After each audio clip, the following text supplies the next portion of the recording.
Noble এবং fit বলের সুবর্ণ সুযোগ রয়েছেন সালমানের উপর। সালমান ফিট, কোনো উইকেট হবে না নিঃসন্দেহে, সবাই জানেন ফিট থেকে কোনো উইকেট হয় না। আর একটি ডট বল, মাহি প্রথম বলে এসে বিমা ডেলিভারি ছিল, বলের সুবাদে সালমান মিডিয়ানের উপর দিয়ে ডিসিশনের একটি ছয় কেছেন। এর ফিটের সুবর্ণ সুযোগ ছিল সালমানের কাছে, সেখানে ফিটের ফায়দা লুপে না নেওয়ার কারণে একটি ডট বলের মাধ্যমে মাহি তার ব্যক্তিগত স্পেলের দ্বিতীয় বল করার জন্য আবার বোলিং মার্কে পৌঁছে গেছেন। দেলোয়ার হোসেন সাইদি ভাই যুক্ত রয়েছেন এবং উনি ওনার 3 নং ওয়ার্ডকে জয়লাভ করবে বলছেন। ইনশাল্লাহ আমরা উপভোগ করি, একটি জমজমাট ফাইনাল উপভোগ করতে যাচ্ছি। ওভারের পরবর্তী বল করার জন্য আবারও বোলিং মার্কে প্রস্তুত বলার মাহি, ব্যাটিং মার্কে রয়েছেন তারকা ক্রিকেটার সালমান। ফিলিক করে দেওয়ার চেষ্টা, সেখানে কোনো রান হবে না। আর একটি ডট বল আদায় করেছেন বলার মাহি, উদীয়মান একজন ক্রিকেটার মাহি।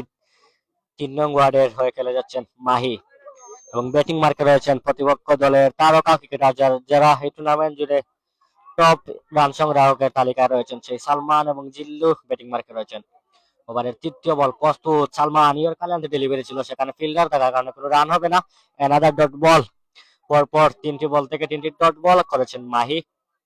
নিঃসন্দেহে ভালো বোলিং করছেন এবং চাচ্ছেন সালমান এবং জিল্লুর উইকেটটি নিয়ে নিতে, কারণ প্রতিপক্ষ দলের দুজন সেরা ক্রিকেটার হচ্ছেন সালমান এবং জিল্লু। ওভারের চতুর্থতম বল করার জন্য আবারও বোলিং মার্কে প্রস্তুত বলার মাহি, ব্যাটিং মার্কে প্রস্তুত সালমান। নবল, অনেকটাই সাইড পিচের বাইরে বলটি সরাসরি আঘাত আনার কারণে অভিজ্ঞ ম্যাচ পরিচালক আশফাক আহমেদ নবলের সিদ্ধান্ত নিয়েছেন এবং ফিরিটের মোকাবেলার সুবর্ণ সুযোগ রয়েছে। সালমান চাইবেন ফিট বল থেকে বাউন্ডারি এবং ওভার বাউন্ডারি রেখে তার দলকে সংগ্রহ আর একটি বড়ের দিকে নিয়ে যেতে। ওভার ফিট বলের মোকাবেলা করার জন্য প্রস্তুত বলার সালমান। প্রস্তুত ব্যাটসম্যান সালমান সোপাটাই খেলছেন লং অনের উপর দিয়ে, দেখা যাবে একজন ফিল্ডার ছুটছেন এবং ক্যাচ হয়েছে, কিন্তু ফিল্ডের থাকার কারণে সালমান উইকেটে আবারও ব্যাটিং করার সুযোগ পাচ্ছেন, কারণ সেখানে ফিট হয়েছিল, ফিট থেকে কোনো উইকেট হয় না আমরা জানি। আর একটি রান যুক্ত হয়ে যাবে তাদের দলীয় সংগ্রহশালায়।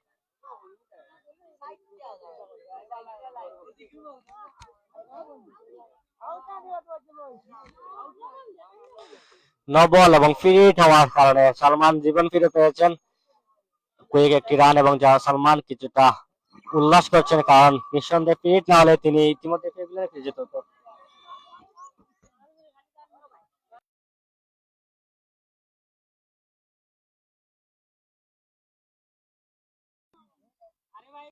ওভারের পরবর্তী বল করার জন্য আবারও মাহি বোলিং মার্কে ছুটে আসছেন। ব্যাটিং এ রয়েছেন রাইটে লেফট হ্যান্ড তারকা ক্রিকেটার জিল্লু। ফুল করে দেওয়ার চেষ্টা, সেখানে তাজমেন অঞ্চলে চমৎকার কানেকশন ছিল, সেখানে তাজমেন অঞ্চল দিয়ে আরো 4টি রান জিল্লুর ব্যাট থেকে, আরো মহামূল্যবান 4টি রান যুক্ত হবে 5 নং ওয়ার্ডের দলীয় সংগ্রহশালা। ইতিমধ্যেই তাদের দলীয় 100 রানের ল্যান্ডমার্ক 8.5 বল থেকে 2 উইকেট হারিয়ে 100 রানের ল্যান্ডমার্ক ইতিমধ্যে ছুঁয়ে ফেলেছে 5 নং ওয়ার্ড।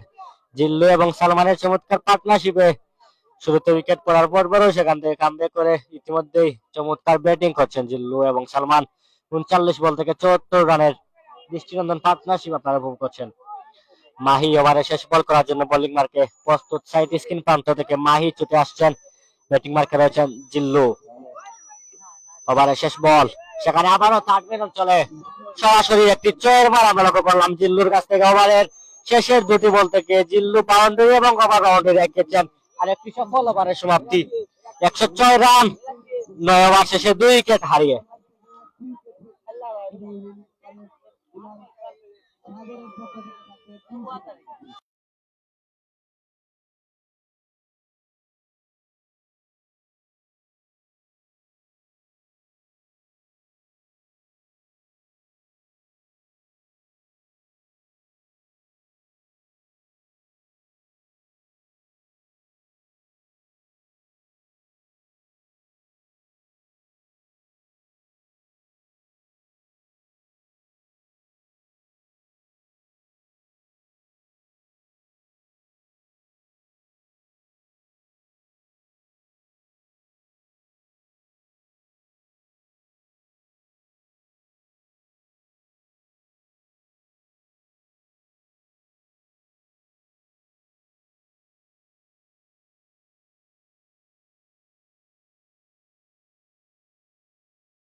বোলিং মার্কে নয়ন তার ব্যক্তিগত স্পেলের দ্বিতীয় ওভার করার জন্য বোলিং মার্কে এসেছেন। ব্যাটিং মার্কে রয়েছেন জিল্লু সপাটা এঁকেছেন, সেখানে মিসফিল্ডিং এর কারণে আরো 4টি রান যুক্ত হয়ে যাবে তাদের দলীয় সংগ্রহশালায়। শুরু থেকে আমরা লক্ষ্য করছি কিছুটা মিসফিল্ডিং করছেন 3 নং ওয়ার্ডের হয়ে যারা খেলছেন। শুরুতে সালমানের ক্যাচ মিস, আবার কিছুটা বাউন্ডারি মিস হচ্ছে, ফিল্ডিং হচ্ছে, আরো 4টি রান যুক্ত হয়ে যাবে তাদের দলীয় সংগ্রহশালায়। জিল্লু ইতিমধ্যেই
এই জমজমাট ফাইনালের প্রথম ইনিংসে জিল্লু ইতিমধ্যে 25 বল থেকে 58 রানের দৃষ্টিনন্দন একটি ক্যামিও ইনিংস খেলে ফেলেছেন। অভিনন্দন জানাই জিল্লুকে এবারের ফাইনালের প্রথম ইনিংসের প্রথম অর্ধশতক, এবং জিল্লুকে মাহিরাতে সহজ ক্যাচ দিয়ে টেবিলে ফিরে যেতে হচ্ছে। চমৎকার একটি ইনিংসের সমাপ্তি ঘটলো। নয়নের চমৎকার ইয়ারকার লেন্থে ডেলিভারি ছিল, সেখানে জিল্লু সপাটে আঁকার চেষ্টা করেছিলেন,